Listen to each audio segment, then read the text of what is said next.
जय माँ आदिशक्ति, जय माँ जगत जननी, जय माँ जगदम्बा। कभी कभी मनुष्य अपनी घोर परिस्थिति से बाहर नहीं निकल पाता और निकलने का प्रयास वह सतत करता है, लेकिन असफल हो जाता है। हजारों उपाय करता है और यही चाहता है कि जल्दी से जल्दी उसे लाभ प्राप्त हो। माता पीताम्बरा एक ऐसी महाशक्ति का नाम है जो समर्पित भक्तों को शीघ्र उनकी मनोकामना को पूर्ण करके उनकी रक्षा सुरक्षा करती हैं। बहुत सारे ऐसे लोग हैं जो भक्ति तो करते हैं लेकिन समर्पित नहीं हैं। बस केवल फलाना मेरा काम हो जाए, जो मैं चाह रहा हूँ बस वही मेरा कार्य हो जाए, बस मैं इस घोर विपत्ति से बाहर निकल जाऊँ। भाई अगर हम केवल एक स्वार्थ भर ही माँ पीताम्बरा की सेवा करेंगे तो माता पीताम्बरा सुनेंगे ही नहीं। या माता पीताम्बरा की ही बात नहीं कर रहा हूँ, कोई भी महाशक्ति हो, महाशक्तियों को छोटा मोटा भोग दे करके आप अपना कार्य नहीं करवा सकते कि लड्डू चढ़ा दिया, आज बर्फी चढ़ा दिया, बहुत उड़ करके ऊपर चले गए तो भाई लगे आप जो है मदिरा चढ़ाने। इन सब भोग से महाशक्तियों को रिझाने का कोई तात्पर्य नहीं है। देखिए, आप सारा कार्य उचित तरीके से करिए। अपनी साधना में आप सब कुछ सही तरीके से करेंगे, उसके बाद भी आपको सफलता नहीं मिलती है। क्यों? इसलिए क्योंकि आपका जो ध्यान है वो क्रियाकलापों में, अपनी समस्याओं में, मंत्र जप के दौरान केवल माला पर कि कै माला हुआ, जल्दी से जप करके हवन करना है। ये जो विचार आपके मन में चलता है जप के दौरान ना, बस यही मूल कारण है साधना में सफलता न प्राप्त होने की। जब भी आप किसी भी देवी देवता, किसी भी महाशक्ति के मंत्र का जप कीजिए, तो मंत्र जप के समय उनके स्वरूप, उनके द्वारा किया गया देवी देवता, मनुष्य, ऋषिगण इत्यादि की रक्षा, ये सब चिंतन कीजिए। उनके शस्त्र अस्त्र का चिंतन कीजिए। न मन लगे तो लगाइए। अब उसमें आप लगे सोचने अपनी समस्या, जल्दी से मेरा ये काम हो जाए, जल्दी से मेरा वो काम हो जाए। देखिए, कामना आपकी जो भी होगी माँ उसको समझ रही है, पूरा कर देगी। माता को प्रसन्न करने के लिए, रिझाने के लिए आप अपने भाव विचार पवित्र रखें। एकाग्रचित्त भाव से आप अपने मंत्र का जप कीजिए। अभी जितने भी प्रियजनों को मैंने माता पिताम्बरा के बीज मंत्र से दीक्षा प्रदान किया है, उन सभी को आज एक आवश्यक निर्देश मैं देना चाह रहा हूँ। देखिए, आप सभी लोगों को मैंने कहा है कि माला पे अपने बीज मंत्र का जप न कीजिएगा, बैठ करके या चलते फिरते जहाँ भी हैं आप अपने इस बीज मंत्र का जप कीजिएगा, क्योंकि शरीर को शोधित करने का यह कार्य है।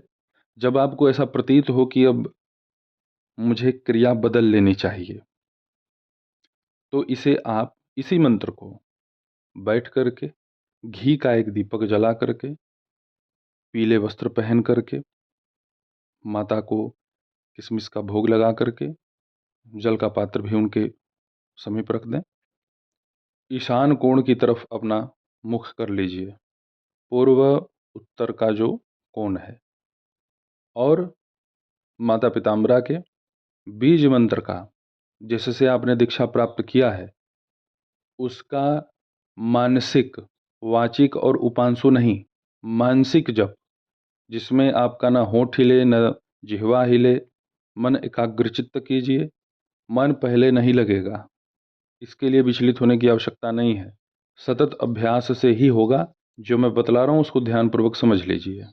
अगर आपकी इच्छा है संकल्प लेकर के इस बीज मंत्र का 1.25 लाख जप करने का, तो उसमें आप अपनी मनोकामना बोल सकते हैं, जो आपकी समस्या है उसे भी बोल सकते हैं। संस्कृत का भी प्रयोग कर सकते हैं और हिंदी का भी प्रयोग कर सकते हैं संकल्प बोलने में। माता पीताम्बरा के बीज मंत्र का जो क्रम है जप का, जैसे विनियोग है, न्यास इत्यादि है, ध्यान है, यह सब मैं डिस्क्रिप्शन में दे दूंगा आप सभी लोगों की सुविधा के लिए। अथवा आपके पास पहले से ही बीज मंत्र की साधना का क्रम है तो अति उत्तम है। माता पिताम्बरा की कोई भी साधना हो वह अकेले नहीं होती, उसमें मुख्य रूप से उनके जो सहायक अंग देवता हैं उनका स्मरण चिंतन पूजन अति आवश्यक है।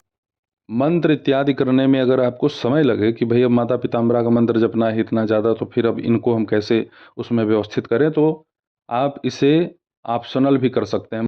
मंत्र जपने से अच्छा है कि आप केवल प्रमुख इन देवताओं का नाम ही ले लें, मानसिक प्रणाम कर लें इनको, बस हो गया। क्योंकि माता भले ही न आए आपकी पूजा में, ये सब महाशक्तियाँ या इनके जो गण हैं, आप उनको भोग रखो ना रखो, वो देखने आते हैं कि कितना मन एकाग्र करके यह जप कर रहा है। भाई वही तो जाकर के सूचना देते हैं महाशक्तियों को। बहुत ही अत्यधिक शक्ति आपको प्राप्त होगी और स्थिर शक्ति प्राप्त होगी। स्फटिक की माला पे, रुद्राक्ष की माला पे, हल्दी की माला पे आपको ये जप करना है।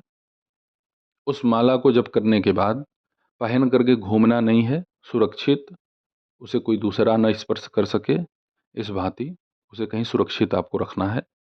भाव से अगर आप साधना करते हैं तो मुझे जहाँ तक विश्वास है, क्योंकि हम सभी लोगों ने भाव से ही साधना किया हुआ है। बहुत सारे लोगों को जब मैं सुनता हूँ कि कहते हैं कि माता रानी के ये फला फला जो है प्रयोग हमने कर लिए, कोई लाभ नहीं हुआ। देखिए, माता रानी लाभ उसी को दिलाती हैं जो निर्दोष हो। अपने आप को आप स्वयं अगर कहें कि नहीं मैं निर्दोष हूँ, और उस महाशक्ति के दृष्टि में आप कहीं न कहीं दोषी हैं, तो फिर आपका कोई सुनवाई नहीं करेगी। शरण में लगे रहने पर माता रानी दयालु तो हैं, हो सकता है भाई रीझ जाए, प्रसन्न हो जाए, लेकिन इसका अर्थ ये नहीं है कि भाई आप स्वयं में एक अपराध मूर्ति हैं और आप यहाँ पे आकर के केवल एक स्वांग रचा रहे हैं कि माता तू तो देख ही रही है मैं कितना दोष मुक्त हूँ, पाप मुक्त हूँ, तो मेरे ऊपर तू कृपा क्यों नहीं करती। ये एक्टिंग करने से माता पिताम्बरा प्रसन्न नहीं होती। जो वास्तव में कभी भी किसी के साथ अनर्गल कृत्य नहीं किया हुआ है, उसका माता रानी कभी भी कार्य करने में विलंब नहीं करती। और भोग, भोग तो भाई सबको भोगना है। कर्म का ऐसा विधाता ने चक्र बनाया हुआ है कि उस कर्म भोग को सबको भुगतना ही है, चाहे आप हो, चाहे मैं हूँ, चाहे बड़े बड़े योगी ऋषि मुनि कोई भी हो। माता की साधना में पीले पुष्पों का प्रयोग करना चाहिए। और जब आपको हवन करने की इच्छा हो तो गांठ वाली हल्दी ले लीजिए, तोड़ दीजिए और थोड़े से घी में मिला करके उसमें काली तिल या सफ़ेद तिल मिल जाए उसी को ले लीजिए। मात्रा सबकी आप 100-100 ग्राम ही रखा कीजिए। घी का नहीं, 100-100 ग्राम सामग्री तो उसमें 4 चम्मच घी केवल, और एक घी का दीपक अतिरिक्त जला करके हवन कुंड के पास आप हवन कीजिए। और हवन आपको धातु के पात्र में नहीं करना चाहिए, मिट्टी का पात्र हो या आपके पास भाई मिट्टी की ज़मीन ही है तो वो तो सबसे सुंदर है। गाय के गोबर से वहाँ लेप कीजिए और वहीं पे अपना हवन कर दीजिए, सबसे सुंदर है ये। या आपके आसपास कहीं निकट में मंदिर है, वहाँ अगर हवन कुंड है तो वहीं पे जाके आप अपना हवन संपन्न कर लिया करिए।